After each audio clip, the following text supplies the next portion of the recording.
सर्वांना जय हिंद. काही जणाला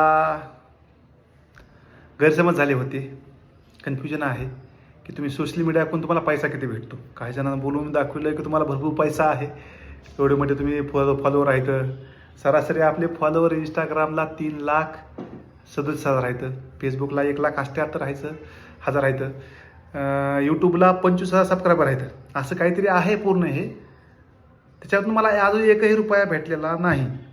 मी कुणाचं प्रमोशन करीत नाही पैशावर, मी कुणाला कॉलिब्रेशन देत नाही पैशावर, ना मी कुणाची ॲड करीत नाही. मला त्या गोष्टीचा गर्व पण आहे. मला पहिल्यापासून गर्व आहे की मी उपाशी राहीन, पण कुणाकडून पैसे नाही घेणार. मी माझ्या आईवडिलाकडून घेतले नाहीत, मग माझ्या भावाकडून घेतले नाहीत. मी केटरिंगचं काम केलं, वेटरिंगचं काम केलं, लोकांचे सामान शिफ्ट केलं, मंडपाचं काम केलं, पण स्वतःच्या जीवावर जगलो. हेच मला कायम होतं, आज पण तो कायम आहे. पण मागे एक मला गोष्ट लक्षात आली की मी एकटा काहीच करू शकणार नाही.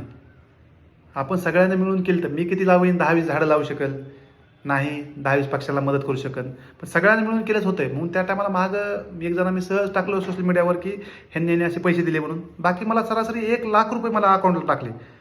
मला विश्वास वाटत नाही गेला. 1,00,000 रुपये सरासरी, ते 1,00,000 रुपयामध्ये आपण सगळे खर्च केले, पण काही वाया पैसे गेले आपण जागा बदलल्यामुळं. ठीक आहे, काही पैसे वाया गेले पण बाकी कामाला आले. आणि हे सरासरी पैसा जो आपण खर्च करतो ते माझ्या पगारातला असेल, किंवा कुत्र्याच्या पिल्ल्याचा पैसा असेल, किंवा तुम्ही दिलेला पैसा असेल, ह्याच्यावर आपण काम करतो ना. सोशल मीडियाकडून आपण 1 रुपयाचा अपेक्षा आहे अपेक्षा काही गोष्टीनं आला तर आपण इकडेच खर्च करू. 1 रुपया येऊ की 1,00,000 येऊ. फेसबुकनं जर पैसे आला 30,000 आले तर अकाउंटला, आता ज्यावेळेस ते पूर्ण पैसा येईल एखाद्या वेळेस, तर मी पूर्ण सार्वजनिक कामात खर्च करणार.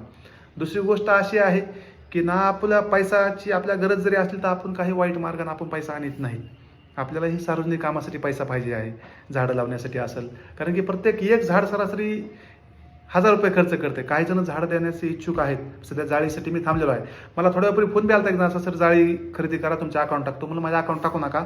माझ्या मागे एखादी चौकशी लागली तर अवघड होऊन बसेल, कारण की मी पैसा, माझी एक संस्था नाही, मी आणला का दिलाय, कुणी कुठं खर्च केला दाखवू शकतो, पण दिला कामून दिला. त्यामुळे ती मला चौकशीत नाही पडायचं. मी म्हणलं दुकानावर जातो आणि तुम्हाला तिथं फोन करतो, तिथला नंबर टाकतो, त्या दुकानदाराला तुम्ही सेंड करा, मला टाकू नका. एखादं सांगायचा आज असा आहे, उद्देश असा आहे की बाबा, ना आपल्याला फेसबुककडून 1 रुपया भेटला, ना इंस्टाकडून, ना सोशल मीडियाकडून कोणाकडून 1 रुपया भेटला. आपल्या पगारीनं आपलं जर घर चालवायचं असेल तर आपल्याची काही गरज नाही. बाबासाहेबांच्या कृपेनं आपल्या भरपूर पगार असे आहे, त्याच्यातला काही पैसा आपण बाहेर खर्च करतो. आपण सगळे मिळून काहीतरी निसर्गासाठी द्यायचे प्रयत्न आपलं कायम असते, आपलं चालू.